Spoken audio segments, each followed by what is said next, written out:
tá? E vou tentar... E fiz claro, assim, na pergunta, bastante. Legal.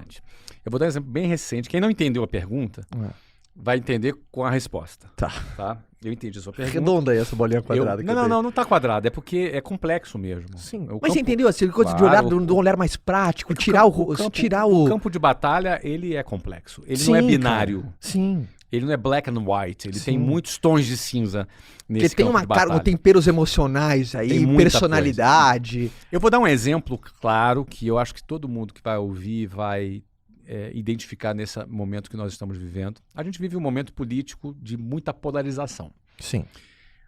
Os grupos de WhatsApp não seriam os mesmos, não é? Sem as brigas que rolam ali, não é? Porque é um momento de polarização. É um momento político conturbado. Eu não vou falar de política, não tenho essa pretensão, mas esse é o pano de fundo. A gente vive esse momento político conturbado. Dentro desse momento político conturbado, a gente vive um momento conturbado de saúde, Covid. Covid veio, é uma pandemia. Impactou o mercado, fechou lojas, comércio, muitas empresas quebraram nesse período. Né? Eu vou falar desse pragmatismo neste momento, nessa situação, como eu agi e como, infelizmente, muita gente cai na armadilha do Fla-Flu e perde o pragmatismo. Tá bom? Então, o que acontece? Pensa o seguinte... Lockdown. Fechou. Um grupo muito grande de pessoas entrou. É certo fechar. Outro, é errado fechar. É certo fechar. É errado fechar. É certo fechar. Mas é certo por isso. Não, é errado fechar por isso. É certo fechar por isso. É uma discussão que é interessante que algumas pessoas façam. Meu posicionamento nisso. É certo fechar? Ou é errado fechar? Eu tenho uma opinião sobre isso? Tenho. Não vou falar aqui. E essa minha opinião é o que menos importa. Não por falar ou não falar. Eu, como empresário, não me interessa a minha opinião. Aí entra o pragmatismo. Não interessa a minha opinião como empresário para tomar a decisão para salvar o rumo e a vida da empresa. A única coisa que me interessa é o seguinte... Olhando para esse mangue, essa briga política que está acontecendo, uns acham que tem que fechar, outros não, mas está fechado. Qual é a minha avaliação do que vai acontecer para os próximos meses? Continuará fechado ou continuará aberto? Não me interessa se eu gosto ou não gosto, se eu concordo ou se eu não concordo, se o fulano está certo ou o fulano está errado. Não me interessa isso, me interessa o seguinte, o que vai acontecer? E diante da minha previsão do que vai acontecer, qual é a decisão que eu vou tomar do ponto de vista mercadológico, para a empresa, de produto, de relacionamento com o cliente, de vendas, de custos, de caixa. Quais são as decisões e providências que eu vou tomar para enfrentar o que vai acontecer, independentemente se eu concordo ou não. Total. Esse é o ponto. Perfeito. Essa é a questão. Qual foi o erro de muita gente? Ficar no fecha, vai abrir. O editor de áudio até baixou meu áudio aqui, tanto que eu gritei. Mas vamos lá. Qual é a armadilha que muita gente caiu? Entrou no looping da discussão do que é certo e do que é errado. E discutiu até quebrar. Vamos ser práticos? Fechamos todas as escolas. Eu observei. Não vai ser rápido. Não vai ser menos que 3 meses isso aqui fechado. Num primeiro momento. Grande parte das pessoas. Isso aqui vai levar uns 15 dias? Não vai ficar fechado. Não é possível. Não é certo, não é errado. Discute aqui, discute ali, discute aqui. Isso é outra coisa. E vai pro Twitter, discute, briga no Twitter, vai pro WhatsApp, discute, briga com o cunhado, briga com a sogra, e aí, eu tô fora dessa briga e tô pensando, isso aqui vai ficar no mínimo 3 meses. A gente se preparou para isso. A gente se preparou para esse momento. E aí, quando a gente se preparou, tomou decisões para isso, se preparou para isso. Com 1 mês e meio, a gente concluiu. Eu já concluí. Não vai levar menos que 6 meses. Com 1 mês e meio, não vai levar menos que 6 meses. Muda plano todo, aviso pra rede, não vai, não. Mas que isso, é um absurdo, aí não dá. Não vai, vamos nos preparar. Mas isso é um absurdo. Não interessa se é um absurdo, vamos nos preparar. Mas isso tá errado, não interessa se tá errado, é o que vai acontecer, vamos nos preparar.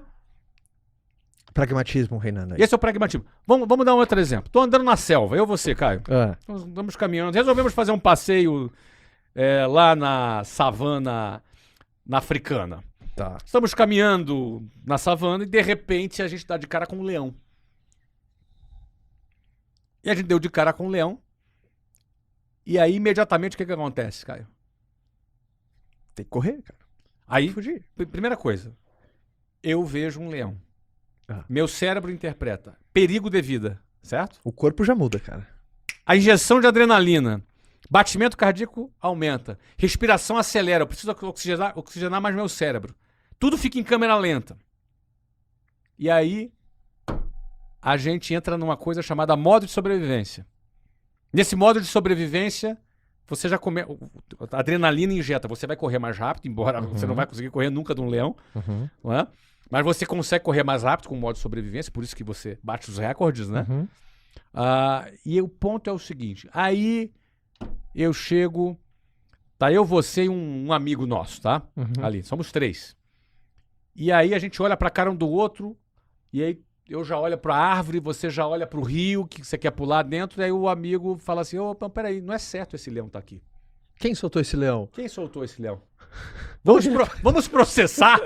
Aliás, é o seguinte, Leão, espera um pouquinho aí. Não tá certo isso, o leão comer a gente. Não tá certo isso. Isso é injusto. É muito autoritário para um leão querer comer a gente aqui. Eu tenho a liberdade de estar aqui na savana? Ou então o seguinte, não, isso aqui, esse leão é um genocida. Esse leão é um genocida. Entendeu? Então, peraí. Quem é o responsável? Quem é o responsável por esse leão? Para tudo. Não. Nessa hora, não interessa quem é o responsável desse leão. Ó, tem um leão. Se tu não arrumar um jeito de fugir, eu olho pra tua cara, você olha pra minha cara. Ó, você vai pra lá, eu vou pra lá. O leão é um só. Ele vai escolher um.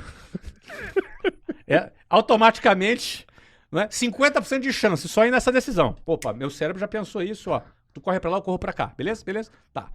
E aí, se ele me escolher, eu vou ter que pular. Ou seja, eu já tô começando a criar uma solução. Pode ser que ele me mate. Estabilidade não existe. Mas pode ser que eu me salve. Mas uma coisa é certa. Ficar discutindo se é justo, se não é justo, se é certo, se não é certo. É esse pragmatismo que é preciso ter para um vendedor, para um empreendedor. E esse exemplo recente, eu vou dizer, foi o que salvou a Wiser Educação. Éramos 420 franquias com cerca de 67 mil alunos. E a gente hoje ultrapassou a marca de 400 mil alunos durante a pandemia. Você não ficou pensando, não é certo fechar, eu tenho escola há muito tempo, assim, o modelo já funciona assim há 20 anos. Não, negativo. Não é certo, não entrei nessa conversa. Você não ficou apegado? Se eu ficar, eu morro. O leão me come, entendeu? Vivo. Então você tem que ser pragmático nessa. Esse pragmatismo é a decisão que pode determinar a sobrevivência ou a morte de um negócio, de um empreendedor. Enfim. E no cotidiano quando uma pessoa recebe um não. Pô, foi injusto esse não. A pessoa nem me ouviu. Sabe qual é a técnica? Next. Próximo. Acabou. Na vida tem que ter amor ao próximo. Eu não quero amor ao próximo. Próximo. Next. Você tem que ter amor ao próximo. Exatamente. Next. Cara, já foi. O cara te deu um não. O vendedor começa assim, não, que o cara falou comigo. Vamos pro próximo. Sabe vendedor querendo contar história de venda que não aconteceu? Para, meu filho, não me conta história de venda que não aconteceu. Você sempre foi muito assim? Você teve sempre esse drive de olhar rápido pra solução, mudar, essa praticidade, cara? Cara, eu acho que sim, porque eu tomei decisões rápidas, né? Eu ia fazer um concurso pro Banco do Brasil. Eu fiquei imaginando eu trabalhar, com todo respeito aos nossos colegas do Banco do Brasil, mas eu não dava pra... não ia dar certo. Igual na Marinha eu fui expulso, entendeu? Não ia dar certo também. Mas eu ia fazer um concurso pro Banco do Brasil, e aí eu conheci a venda, eu abandonei, eu nem fui fazer o concurso. Eu não sou pessoa de meio termo, entendeu? E aí 3 meses já cheguei a gerente, fui bem, já deixei, já tranquei a faculdade. Conheci a Luciana, já quis casar com ela. E uma pergunta que eu sou um cara de decisões rápidas, entendeu? Uma pergunta que eu não te fiz. Você lembra o dia que você ficou apaixonado por vender? Teve algum momento que você, pum, cara... Você falou assim, cara, que negócio legal. O que te fez se apaixonar por você? Você gosta, eu sei, você tem um olhar diferente, assim como eu tenho. Eu sei eu sei o meu. Eu tenho um dia que foi muito marcante assim pra mim, cara. Mas Mas o que te fez se apaixonar por venda? Que você grita pros 4 cantos, assim, pra galera, você levanta essa bandeira. Isso porque você sabe que deve ter uma gratidão embutida, deve ter um monte de coisa, deve ter... Eu tenho uma relação um pouco mais interesseira, Caio. Justo? Eu vou dizer um negócio pra você. Que é justo demais, cara. O que me fez me atrair por venda foi que ela me ofereceu liberdade. Você estava interessado nisso? Eu estava interessado nisso. Eu fui interesseiro, entendeu? Não foi muita paixão, sabe, pela venda. Sim. Eu fui me apaixonar por vendas depois, cara. Quando eu comecei a entender a complexidade. Não, mas você fez um negócio que eu me identifiquei. Agora eu também. Você foi interesseiro também. É que eu falei, pô, será que eu vou falar que eu sou interesseiro? As pessoas vão me julgar mal, mas nem você falou, eu falei, eu também, cara. Mas, cara, eu penso, esse que é o ponto, cara. Esse que é o ponto. Você acha que alguém nasceu, meu sonho é ser vendedor? Não é, cara. Olha, o cara tem que querer vender porque a venda oferece para ele o que o emprego não vai oferecer. O cara pode ganhar bem em qualquer lugar, mas, cara, ele tem algum limite, ele tem um teto, entendeu? Uhum. O Adilson, ele não queria que eu tivesse o mesmo teto. Ó, eu sou o teu teto e o que eu tô aqui não recomendo. Uhum. Você entende? Uhum. Então, assim, eu lembro que venda me deu uma perspectiva de eu casar rápido. Eu queria casar. Sabe como eu enxerguei como uma máquina do tempo? A primeira vez que eu vendi uma máquina do tempo, que meu pai me dava dinheirinho pra passar a semana, pra comer na escola, ou comer as coisinhas. E, cara, meu pai falou assim, você se vira com isso. Se faltar, você se vira, se sobrar, mérito teu. Me dava, na época, tipo, R$20 na semana. E eu lembro a primeira venda que eu fiz, cara.